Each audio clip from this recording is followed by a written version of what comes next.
अस्सलाम वालेकुम प्यारे बच्चों। आज हम 7वीं क्लास का पहला सबक शुरू करने जा रहे हैं जिसका नाम है खुदा की नेमतें। पहला लेक्चर है इसका और सफ़ा नंबर 3, 4 और 6 आज हम पढ़ेंगे। सफ़ा नंबर 3 और 4 पर तो आपकी नज़म मौजूद है और सफ़ा नंबर 6 से हम लोग कुछ काम करेंगे। इसमें जो लिखने वाले शायर हैं हमारे वो हैं जोश मलियाबादी। जोश मलियाबादी उर्दू के जदीद शायरों में इनका शुमार होता है। अल्लामा इकबाल के तारुफ़ी ख़त के साथ ये लखनऊ आए थे और इसके अलावा अवाम में मशहूर नहीं हो सके लेकिन ख़वास में आपको पसंद किया जाता है। नज़म जो हमारे पास किताब में शामिल की गई है, इस किताब में नज़म को शामिल करने के मकासद आपको इन्होंने दिए हैं। सफ़ा नंबर 3 के ऊपर आप देखिएगा, कॉर्नर के ऊपर लिखा हुआ है। पहला मकसद जो है उर्दू अदब में हम की शेरी सनफ़ से आगाह हो सकें। दूसरा मकसद है इसमें इस्लामी तसव्वुर खुदा को समझ सकें। तीसरा शेर में मौजूद मकसद या कैफियत को समझकर बयान कर सकें। और चौथा सिफ़त और मौसूफ़ का फ़र्क समझ सकें। इसमें ये जो दूसरा और चौथा है, इस्लामी तसव्वुर खुदा और सिफ़त और मौसूफ़, ये दोनों हमारे मशक़ी और सरगर्मी के काम हैं। ये वहाँ करते हुए हम आपको समझाएंगे, फिर ये चीज़ें भी आपको समझ आ जाएंगी इंशाल्लाह ये सबक पूरा करने के बाद। अच्छा, इसमें पढ़ते हुए आपको कुछ काम करना है। वो काम क्या है? हर लाइन में या हर बंद में कुछ चीज़ों का और उनकी जो खुसूसियत है सिर्फ उसका ज़िक्र होगा। चीज़ें जहाँ पर आएंगी आपके पास, जैसे पहला वाला मिसरा मैं पढ़ रहा हूँ, ये मैंने उसके लिए यहाँ पर आपको लिखा हुआ है। पीने को मैसर पानी है, खाने के लिए हाजिर है ग़िज़ा।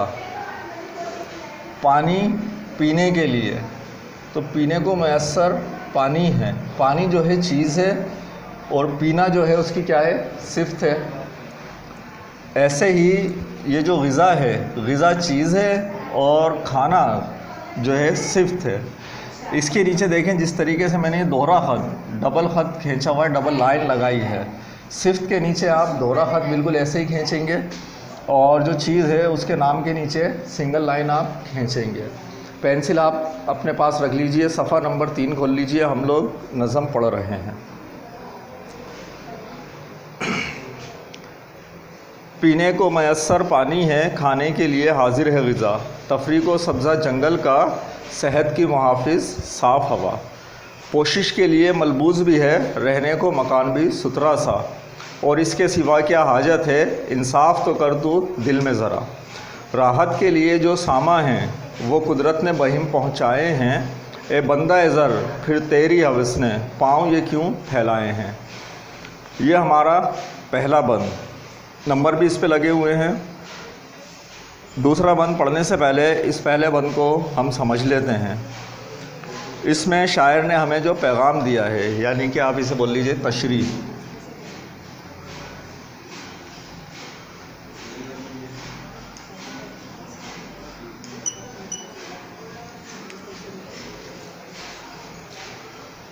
अल्लाह ताला ने हमें पीने के लिए पानी भी दिया है, खाने के लिए ग़िज़ा भी दी हुई है, पहनने के लिए लिबास है, तफरी करने के लिए सब्ज़ा, चरागाहें, जंगल, बागात, ये भी अल्लाह ताला ने हमें अता किए हैं। रहने के लिए साफ़ सुथरा मकान हमें अता किया है और राहत के सारे सामान हमें पहुंचाए हैं।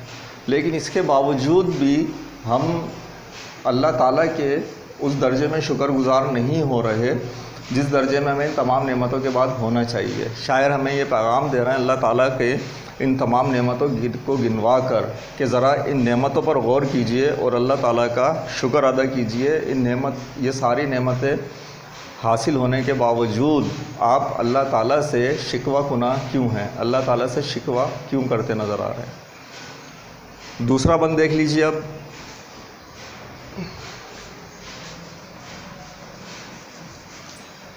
सफ़ा नंबर 3 पर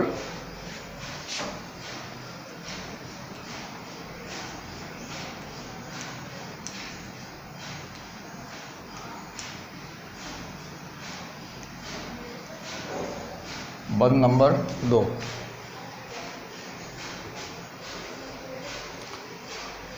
दौलत का नतीजा कुल्फत है, सामान इमारत ज़िल्लत है। जिस दिल में हवस की कसरत है, दूर उससे हकीकी राहत है। अरमान बहुत हैं, कम कर दे, हस्ती ये नहीं एक गफलत है। आगाज़ सरापा धोखा है, अंजाम सरासर इबरत है। तारीख़ उठा बतलाएगी वो, दुनिया में खुशी का नाम नहीं। जिस दिल पे हवस का सिक्का है, उस दिल के लिए आराम नहीं। यहाँ लफ्ज़ आए हैं आपके पास,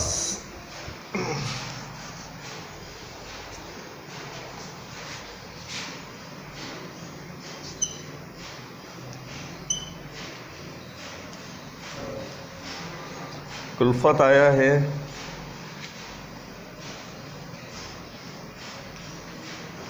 इमारत आया है। नए लफ्ज़ों में कुल्फत मायने रंज, तकलीफ़, इमारत शान और शौकत। अब इस पूरे बंद को अगर हम समझना चाहें, तशरीह करना चाहें, ये जो दौलत है दरअसल ये राहत का सामान नहीं होती, ये हमारे लिए दुख, परेशानी, मुसीबतें भी साथ लेकर आ जाती है। सामान अमारत ज़िल्लत है। जिस दिल में हवस की कसरत है, दूर उससे हकीकी राहत है। और जो दिल या जो शख्स भी इस दौलत के पीछे लग गया, उसके दिल में यह हवस हो गई और मज़ीद और उसकी हवस पूरी नहीं हो रही। दरअसल उसके दिल से हकीकी राहत ही ख़त्म हो गई।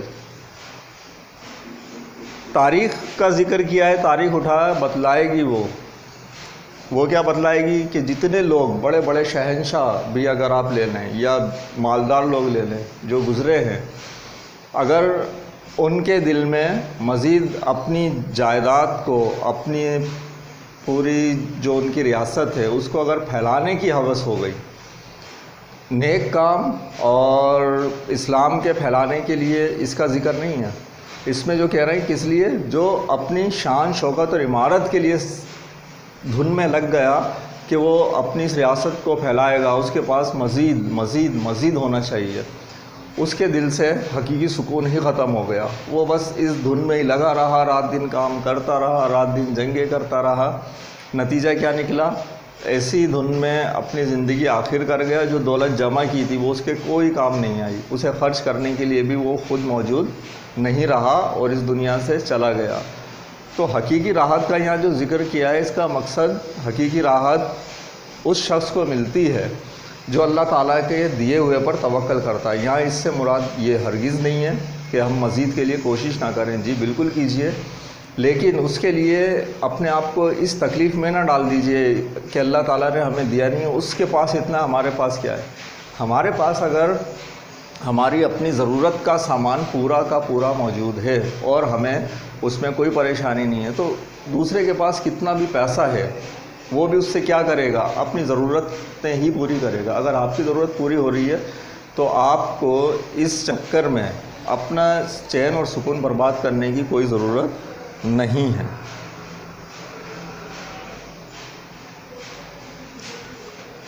ये हमारा दूसरा बंद। इसके बाद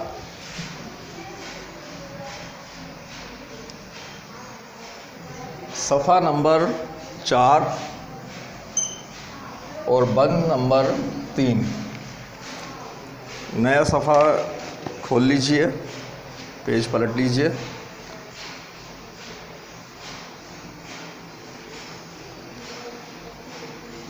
सेहत में तेरी कुछ सुकम नहीं, आज़ा में तेरे नुकसान नहीं, फिर भी ये शिकायत तुझको है, असबाब नहीं सामान नहीं।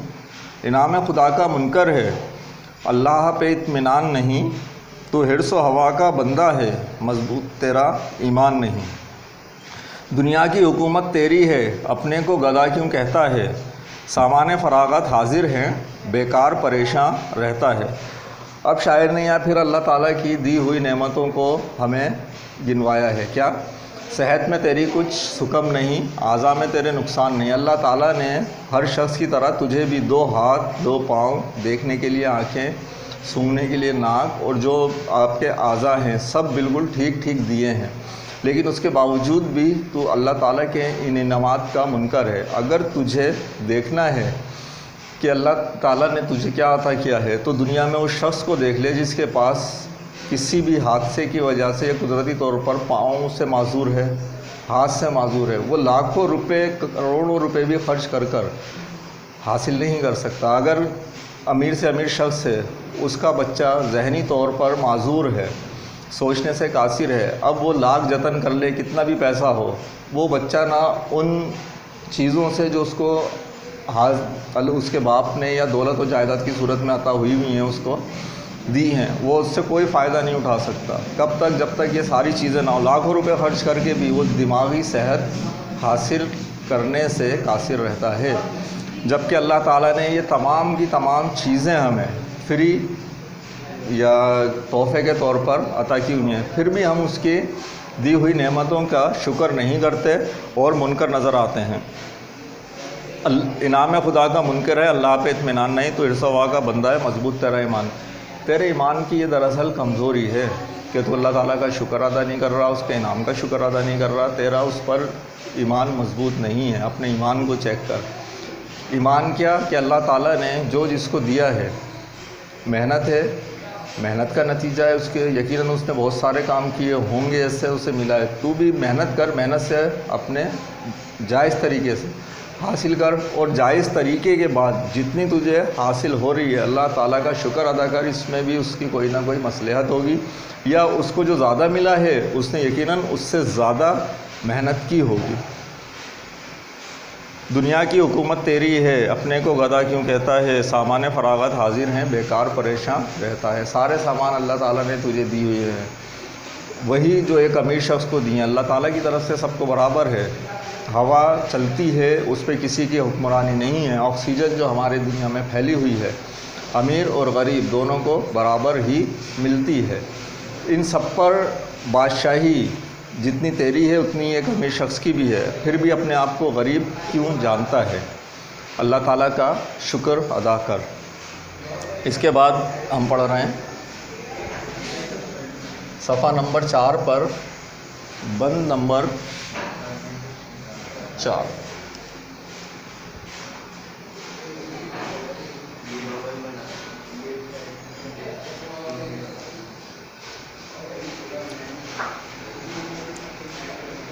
ये अब्र, ये वादी, ये गुलशन, ये कोह बयामा, ये सहरा, ये फूल, ये कलियाँ, ये सब्ज़ा, ये मौसम गुल, ये सर्द हवा, ये शाम की दिलकश तफरी हैं, ये रात का गहरा सन्नाटा, ये पिछले पहर की रंगीनी, ये नूर सहर, ये मौज सबा। माबूद की किस किस बख्शिश को मुकरेगा छुपाए जाएगा, अल्लाह की किस किस नेमत को ए मुनकर दी झुटलाएगा। अब शायर इससे आगे निकलकर मज़ीद अल्लाह ताला की नेमतें हमें गिनवा रहे हैं। क्या? अब्र। अब्र क्या? जो सूरज के आगे बादल आ जाते हैं और साया हो जाता है, इतनी तेज़ चिलचिलाती हुई धूप होती है, लेकिन उसके बावजूद जिस वक्त अब्र हो जाता है कितना सुकून हो जाता है गर्मी के मौसम में भी। ये गुलशन, ये कोहो बयामा, ये सहरा यानी कि पहाड़, जंगल, सहरा, ये फूल, ये कलियाँ, कलियाँ, सब्ज़ा, मौसम गुल यानी कि बाहर का मौसम, सर्द हवा, ठंडी हवाओं का ज़िक्र, शाम की दिलकश जो तफरीहात हैं उनका ज़िक्र, रात का गहरा सन्नाटा जो सुकून पुरसुकून जिसमें हम आराम से अपनी नींद पूरी करते हैं, ये पिछले पहर की रंगीनी, ये नूर सहर, ये मौज सबा, सुबह सहर का टाइम, सुबह की ठंडी हवा। फिर अब बोल रहा है माबूद की किस किस नेमत को माबूद की किस किस बख्शिश को मुकरेगा छुपाए जाएगा। यानी ये सारी वो चीज़ें हैं जो हर शख्स को नज़र आ रही हैं। तू कितना भी मुनकर हो जा, अल्लाह ताला की कितनी भी नाशुक्री कर, लेकिन इससे झुटला नहीं सकता। सबको नज़र आ रही हैं कि ये अल्लाह ताला ने अता की हुई हैं और इसका कोई मोल भी नहीं है, और ना ही अल्लाह ताला इसके एवज़ आपसे कोई कीमत वसूल कर रहा है, बल्कि ये अमीर, गरीब, फ़कीर, माजूर, जहनी तौर पर जो डिसेबल है, वो हर किसी को बराबर से अल्लाह ताला ने ये सब कुछ तकसीम किया है। जिसका जितना दिल चाहे इससे फ़ायदा उठाए और ले ले। अल्लाह की किस किस नेमत को ए मुनकर दी झुटलाएगा। अभी भी तो अल्लाह ताला की नेमतों को झुटला रहा है, किस किस नेमत को झुटलाएगा। ये था बंद नंबर 4, सफ़ा नंबर 4 पर। और अब हम इस नज़म का आखिरी बंद पढ़ रहे हैं, बंद नंबर 5। अल्लाह की रहमत आम है सब पर, शाह हो उसमें या हो गदा, ये चाँद ये सूरज ये तारे ये नगमा ये बुलबुल ये दरिया, दोनों के लिए ये तोहफ़े हैं, कुछ फ़र्क अगर है तो इतना, इन जलवों से लज्जत पाता है आज़ाद का दिल मुनम से सिवा, शाहों के सरों में ताजे गिरां से दर्द सा अक्सर रहता है, जो अहले सफ़ा हैं उनके दिल में नूर का चश्मा बहता है। वाह, शायर ने कितनी खूबसूरती से यहाँ पर उससे आगे बढ़ते हुए और मज़ीद जो नेमतें अल्लाह ताला की वो गिनवाई हैं। फिर बादशाहों का ज़िक्र किया है कि उनके सर में दर्द सा अक्सर रहता है। दर्द सा अक्सर रहने से मुराद उनको जो हुकूमत हासिल है वो उनके लिए दर्द सर है, उसकी परेशानियों में उसके झमेलों में उलझ कर रह गए हैं, सुकून से सो नहीं सकते, रात की उनकी नींद ख़राब है इस फ़िक्र में कि कौम के लिए काम करना है। अल्लाह ताला, हम लोग ये समझते हैं ना कि हमारे जो हाकिम है, हुक्मरान हैं, बड़ा ओहदा है, इन्हें बड़ी सहूलियात हासिल हैं, यकीनन है, लेकिन उसके बावजूद वो जो एक नेमत है ना सुकून की, वो बादशाह है जब भी और फ़कीर है जब भी, वो सिर्फ़ उस सूरत में हासिल होती है जब कि आप अल्लाह ताला पर तवक्कल कर लेते हैं। अल्लाह ताला पर आप तवक्कल करते हैं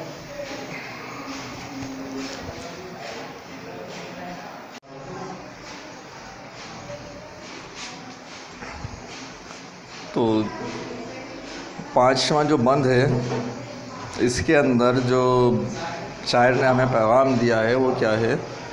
शाहों के सरों में ताजे गिरां से दर्द सा अक्सर रहता है, जो अहले सफ़ा हैं उनके दिल में नूर का चश्मा बहता है। यानी अहले सफ़ा अगर यहाँ पर देखें तारीख़ से हमें मिसाल दी है हुज़ूर पाक सल्लल्लाहु अलैहि वसल्लम के दौर में। वैसे अहले सफ़ा आप जो शुक्रगुज़ार हैं उनको भी बोलते हैं। उस दौर में जो अहले सफ़ा थे उस चबूतरे पे वो लोग जो कि महाजरीन आए थे हुज़ूर पाक सल्लल्लाहु अलैहि वसल्लम के दौर में हिजरत करके, और उन महाजरीन को हुज़ूर पाक सल्लल्लाहु अलैहि वसल्लम ने हर अंसार के साथ एक महाजिर को किया था, उनका भाई बनाया था, लेकिन कुछ लोग उसमें फिर भी रह गए थे। तो वो कहाँ पर? एक चबूतरे पर रहते थे जिसको आप कहते हैं सफ़ा। जो अहले सफ़ा हैं उनके दिल में नूर का चश्मा बहता है, बावजूद इसके कि वो हिजरत करके आए हैं, खुली जगह पर हैं, रहने के लिए घर नहीं है उनका, अपना वतन छोड़ आए हैं, बेवतनी का आलम है, लेकिन उनका सुकून का आलम देखने के काबिल है। वो क्यों है? अल्लाह ताला पर तवक्कल है, अल्लाह ताला की दी हुई नेमतों के शुक्रगुज़ार हैं वो। जबकि बादशाह उस टाइम के भी अगर आप देखें जो मौजूद थे वो भी बेसुकूनी के आलम में हैं। क्यों? ये ज़िम्मेदारी कम नहीं होती हैं, बड़ी ज़िम्मेदारियाँ उनके ऊपर, रात को सुकून से नहीं सो सकते। जबकि अहले सफ़ा क्या बेफ़िक्र होकर, अहले सफ़ा से मुराद यहाँ जो मिसाल दी है, जो भी गरीब शख्स है क्या करता है, आराम से दिन में अपने रोज़ी कमाई, शाम में आया अपने घर में रहा, दिल उसका हल्का हुआ, सुकून से सो गया बेफिक्री की, उसे नींद की गोली नहीं खानी है, वो रात को उठ के टहल नहीं लगा रहा होता, सुकून से सोता है, सुबह उठता है, फिर अपने काम को देखता है। ये उसका अल्लाह ताला पर तवक्कल है, मेहनत की जो उसे मिला, ये अल्लाह तेरा शुक्र है। अच्छा बच्चों, अब आप इस वीडियो को रोकें, फिर हम क्लास वर्क करेंगे, ठीक है? निकाल लिया। अब हम क्लास वर्क करने जा रहे हैं। क्लास वर्क में आप देखिए इसका सफ़ा नंबर 4, सफ़ा नंबर 4 पर जो पहला सवाल है,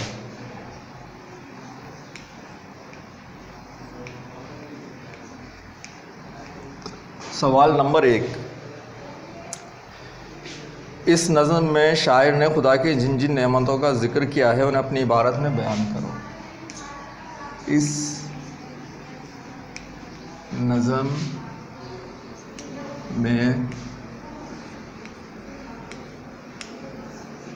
शायर ने खुदा की जिन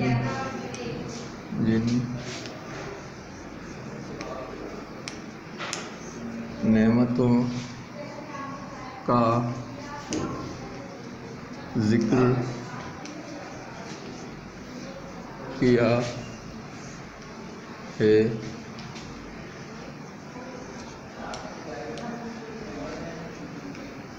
उन्हें अपनी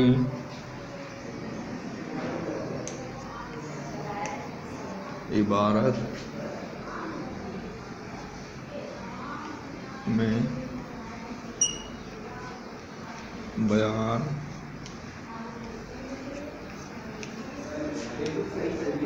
करें। अपनी इबारत में बयान करने से मकसद है आपने ये पूरी नज़म पढ़ दी और इसको एक खुलासे की सूरत में आपने लिख देना है। ये काम आपने खुद करना है। कर लिया। अब मैं आपको दे रहा हूँ सवाल नंबर 2।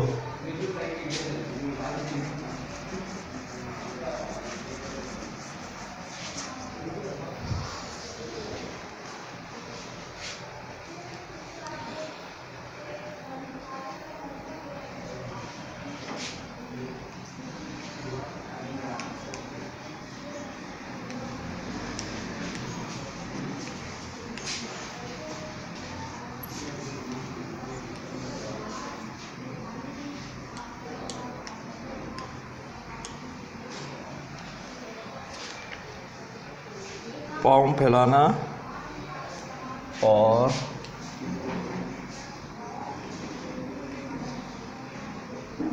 बहिम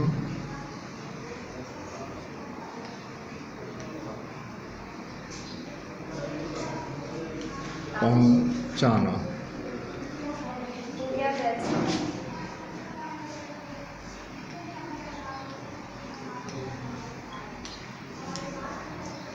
इन अल्फाज को अपने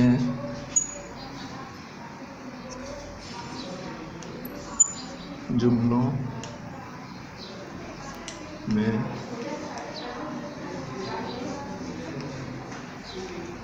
इस्तेमाल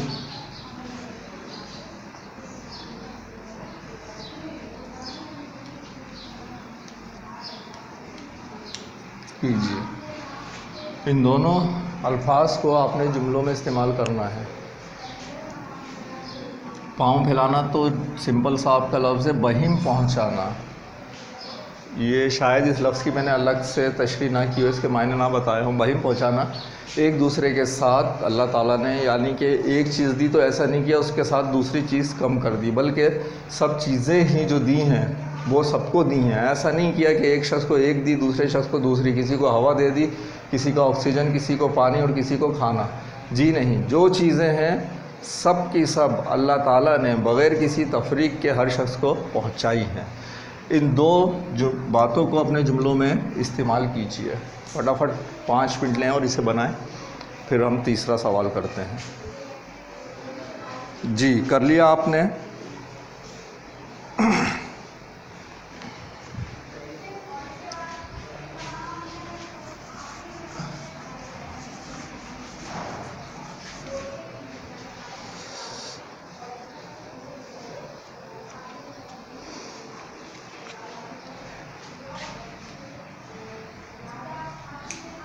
सवाल नंबर 4। अच्छा, बच्चे सोच रहे होंगे सर सवाल नंबर 3 भूल गए, है ना? नहीं बेटा, ऐसा नहीं है। सवाल नंबर 3 हम भूले नहीं है। सवाल नंबर 3 दरअसल जिस चीज़ से ताल्लुक़ रखता है वो चीज़ अभी हमने पढ़ी नहीं है। इसी मश्क जब हम आगे का भी पढ़ लेंगे उसके बाद हम सवाल नंबर 3 करेंगे। अभी जो सवाल नंबर 4 है इसमें देखें इन्होंने कहा है दूसरे और तीसरे शेर में कौन कौन सी ज़मीरें हैं, इनका मुरज्जा भी बनाओ। सबसे पहले तो हमें ज़मीर समझनी पड़ेगी। ज़मीर क्या है? इसमें ज़मीर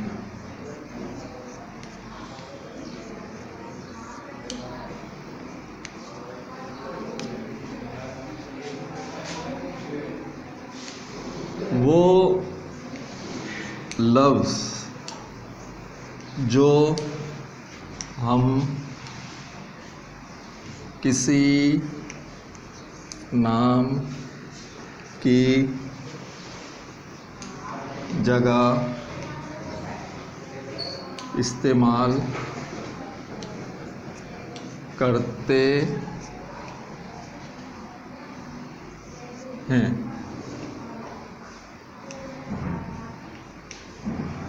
उस को इसमें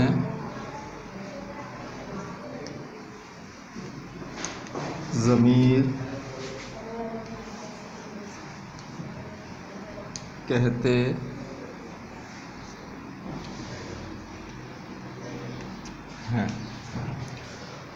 इसमें ज़मीर क्या है?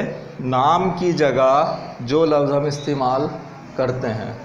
मसलन चलेंगे, ये भी जल्दी से कॉपी करें, आप वीडियो रोक कर इसको कॉपी करें, मैं मिसाल भी यहीं आपको लिख देता हूँ। ठीक है, कॉपी कर लिया।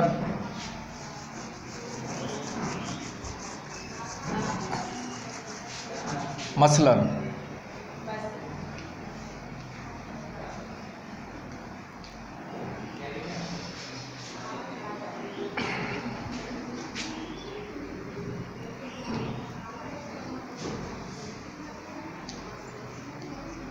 फाखिर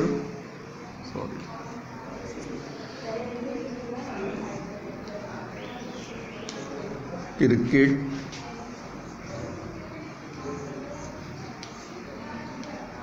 खेलता है, वो बहुत अच्छा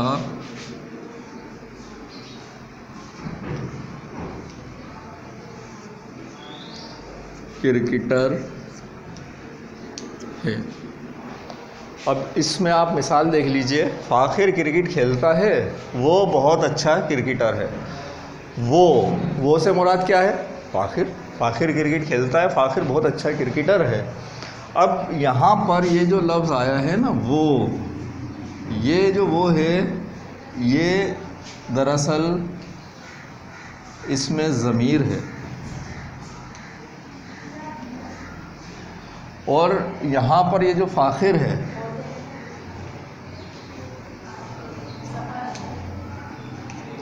ये इसका मुरज्जा है, यानी कि जिस नाम की जगह इसमें ज़मीर इस्तेमाल किया था हमने, फाखिर यहाँ इस मुरज्जा है, और जबकि वो जो है इसमें ज़मीर है। ये बात सब बच्चों को अच्छी तरह समझ आ गई होगी। अब आप इसके क्या करेंगे?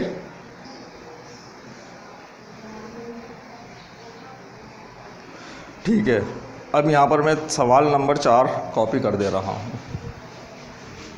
सवाल नंबर 4 आप मेरे साथ साथ कॉपी कर लीजिए।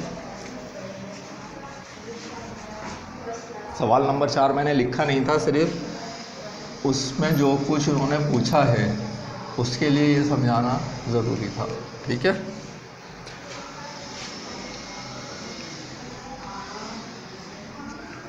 दूसरे और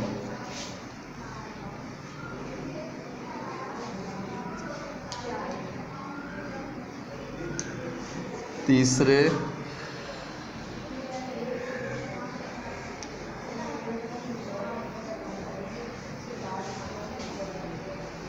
यहाँ पर इन्होंने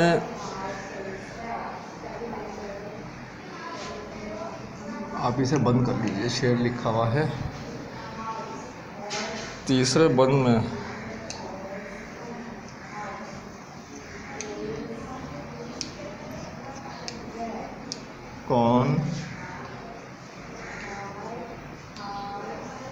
कौन सी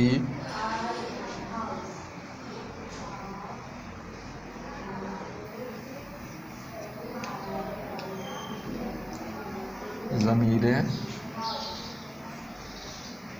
हैं, इनके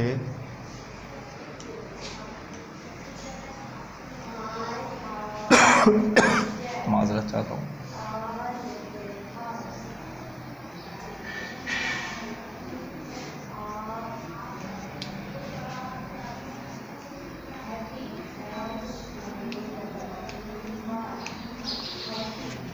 दूसरे और तीसरे बंद में जो जो ज़मीरें इस्तेमाल हुई हैं उनके मुरज्जा भी बनाने हैं। ज़मीर क्या है, मुरज्जा क्या है, ये हमने अच्छी तरह समझ लिया है। अब इसको आपने खुद करना है। ये है दरअसल आपका सारा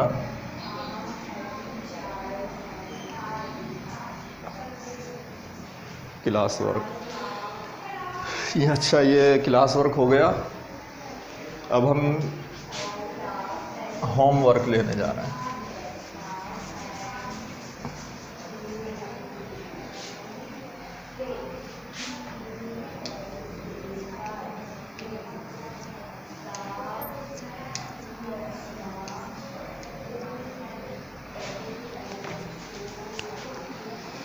सफ़ा नंबर 6 जो वहाँ लिखा हुआ था हमारा, सफ़ा नंबर 6 पर आ जाइए।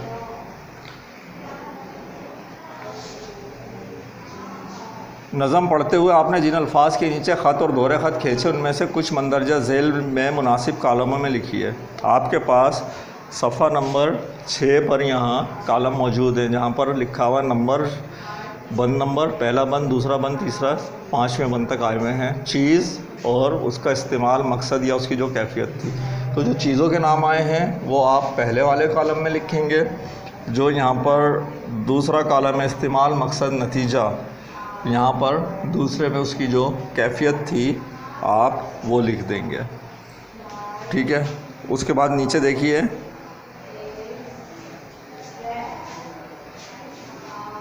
मंदरजा वाला दोनों सवालों के जवाबात जो आपने लिखे उनकी मदद से खुदा की नेमतों के मौजू पर एक पैराग्राफ लिखिए। उसे कोई दिलचस्प सा उन्वान भी दीजिए। ये 2 काम आपके होमवर्क में हैं। क्या आपको चीज़ और उसका मकसद जो इन्होंने दिया हुआ है वो लिखना है। अच्छा, ये जो चीज़ और मकसद, उसके लिए जो कॉलम है, चार्ट है, वो किताब में दी गई है, वो वहीं पर हम लिखेंगे। लेकिन उसके नीचे जो हमारे पास पैराग्राफ है जो हमें लिखना है, वो काम हमने अपनी कॉपी में करना है होमवर्क में। ठीक है। ये हमारा आज का सबक यहाँ पर ख़त्म होता है।